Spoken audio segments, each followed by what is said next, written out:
രാഹുൽ മാങ്കൂട്ടത്തിൻ്റെ ജാമ്യം 28-ാം തീയതി ഇനി പരിഗണിക്കുകയുള്ളൂ. ശനിയാഴ്ച അത് പരിഗണിക്കും എന്നാണ് പത്തനംതിട്ട ജില്ലാ കോടതി പറഞ്ഞിരുന്നത്. എന്നാൽ ഇന്ന് കോടതി അത് 28 ബുധനാഴ്ചത്തേക്ക് മാറ്റി. രാഹുൽ മാങ്കൂട്ടത്തിനെ 11-ാം തീയതിയാണ് അറസ്റ്റ് ചെയ്തത്. SIT അറസ്റ്റ് ചെയ്തിട്ട് അദ്ദേഹത്തിനെ കോടതിയിൽ ഹാജരാക്കി. ഫസ്റ്റ് റിമാൻഡ് അദ്ദേഹത്തിന് 24-ാം തീയതി തീരുമായിരുന്നു. ആ തീരുന്ന ദിവസമായിരുന്നു കോടതി ജാമ്യത്തിൻ്റെ കാര്യം പറഞ്ഞിരുന്നത്. ജാമ്യത്തിൻ്റെ തീർപ്പ് അന്ന് കൽപ്പിക്കും എന്നാണ് പറഞ്ഞിരുന്നത്.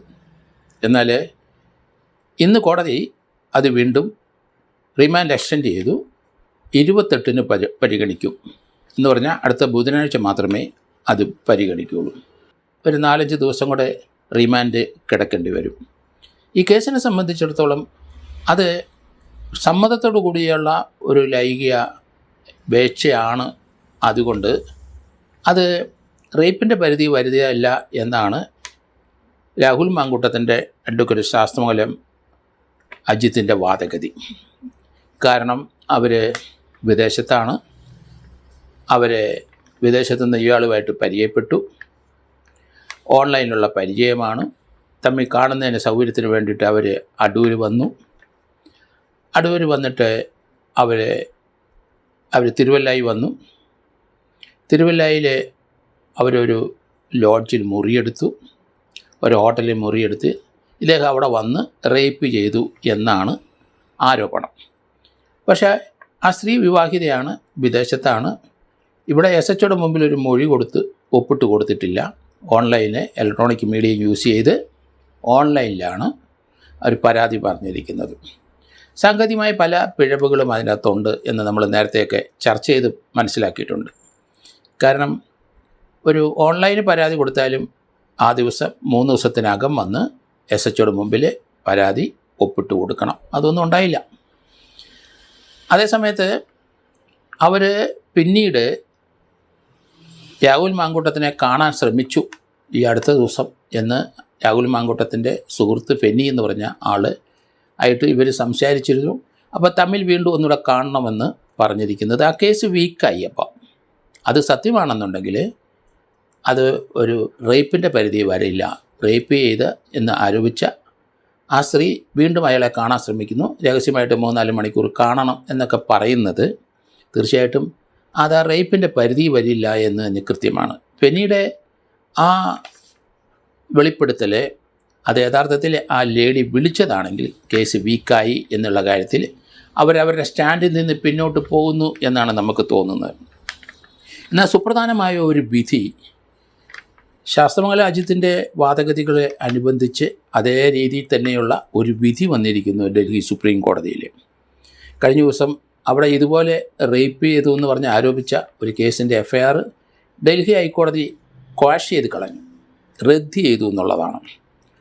അതിനകത്ത് ചില കാര്യങ്ങൾ ഹൈക്കോടതി പറഞ്ഞിരിക്കുന്നത്, കാരണം ആ FIR റദ്ദ് ചെയ്യാനുള്ള കാരണം പറഞ്ഞിരിക്കുന്നത് പരസ്പര ബന്ധത്തോടെയുള്ള അല്ലെ പരസ്പര അംഗീകാരത്തോടു കൂടിയുള്ള ഒരു വീഴ്ചയാണത്. ആ കേസിനകത്ത് അങ്ങനെയാണ്.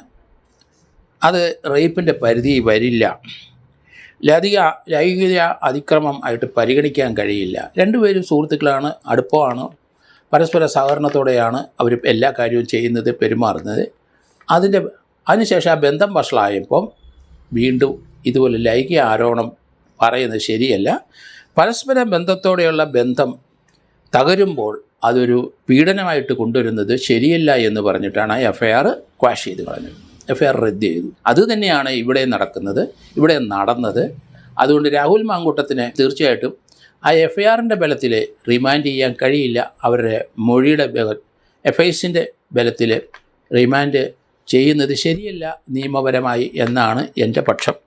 കോടതിയുടെ ചിന്താഗതി എന്താണെന്ന് നമുക്കറിയില്ല. അദ്ദേഹത്തിൻ്റെ ഈ 2 കേസ് സമാനമായ കേസിനകത്തൊക്കെ ഹൈക്കോടതി മുൻകൂർ ജാമ്യം ഒരിടത്ത് കൊടുത്തു, ഒരെണ്ണം അറസ്റ്റ് തടഞ്ഞു. എൻക്വയറി അന്വേഷണ ഉദ്യോഗസ്ഥ മുമ്പിൽ എപ്പം വേണമെങ്കിലും ഹാജരാകാമെന്നുള്ള കണ്ടീഷനിൽ ജാമ്യം കൊടുക്കുകയും ചെയ്തു.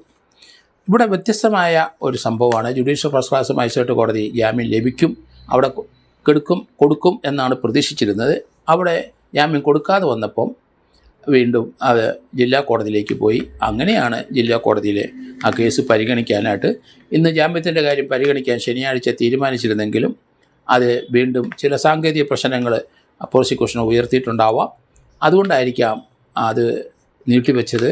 ബുധനാഴ്ചത്തേന് മാത്രമാണ്. അടുത്ത 2 ദിവസം അവധിയാണ്. അതിനുശേഷം ചൊവ്വാഴ്ച കോടതി തുറക്കുള്ളൂ. ബുധനാഴ്ച ഈ കേസ് പരിഗണിക്കും എന്നാണ് കോടതി പറഞ്ഞത്. അതുകൊണ്ട് ബുധനാഴ്ച വരെ അദ്ദേഹം ജയിലിൽ കിടക്കും. അതിനുശേഷം കോടതി അത് ജാമ്യം കൊടുക്കുകയോ കൊടുക്കാതിരിക്കുകയോ ചെയ്യട്ടെ. അതിനുശേഷം ഹൈക്കോടതിയിലേക്ക് രാഹുൽ മാങ്കൂട്ടം തീർച്ചയായിട്ടും നീങ്ങും.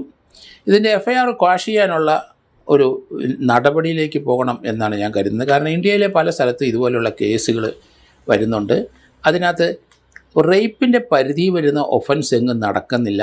അങ്ങനെ നടക്കുന്ന കേസിനകത്താണ് നമ്മളെല്ലാവരും കൃത്യമായ പിന്തുണ കൊടുക്കുന്നത്. പക്ഷേ ഇതിനകത്ത് പരസ്പരം അറിയാവുന്നവരും ബന്ധപ്പെടുന്നവരും അതുപോലെ കല്യാണം കഴിച്ചവരുമൊക്കെ ഇതുപോലെയുള്ള ഒരു ബന്ധം ഉണ്ടായിട്ട് ആ ബന്ധം ശിഥിലമാകുമ്പോൾ അല്ലെങ്കിൽ അങ്ങനെ ട്രാപ്പിൽപ്പെടുത്താൻ കഴിയില്ല എന്ന് തോന്നുമ്പോൾ അത് ഒരു റേപ്പിൻ്റെ പരിധി കൊണ്ടിരുന്നത് നിയമപരമായി തെറ്റാണ്. അങ്ങനെ ചെയ്യരുത്. അതുകൊണ്ട് അങ്ങനെ ചെയ്യുന്നവരെ തീർച്ചയായിട്ടും ഹൈക്കോടതിയിൽ അല്ലെങ്കിൽ ജാമ്യം ലഭിച്ച കേസിലുള്ള ട്രയൽ നടന്ന് കേസ് അക്വിറ്റ് ചെയ്തു പോയാൽ തീർച്ചയായിട്ടും, അല്ലെങ്കിൽ ഇത് FIR ക്വാഷ് ചെയ്ത് കഴിഞ്ഞാൽ ആ ലേഡി ആരായാലും ശരി അവരെ പ്രോസിക്യൂട്ട് ചെയ്യാനുള്ള നടപടിയിലേക്കും അവർക്കെതിരായി നീങ്ങും എന്നാണ് ഞാൻ കരുതുന്നത്. കാരണം നിയമപരമായി നിലനിൽക്കാത്ത കേസുകളൊന്നും പോലീസ് ദയവ് ചെയ്തെടുക്കരുത്. അത് എൻ്റർടൈൻ ചെയ്യരുത്.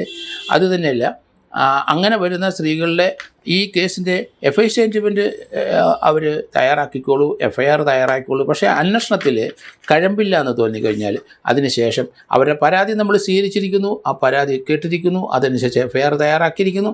അന്വേഷണത്തിൽ കഴമ്പില്ല എന്ന് തോന്നിക്കഴിഞ്ഞാൽ അങ്ങനെയുള്ള കേസുകൾ റെഫർ ചെയ്യുന്നതിൽ പോലീസ് അമാന്തം കാണിക്കരുത് എന്നാണ് ഞാൻ പറയുന്നത്.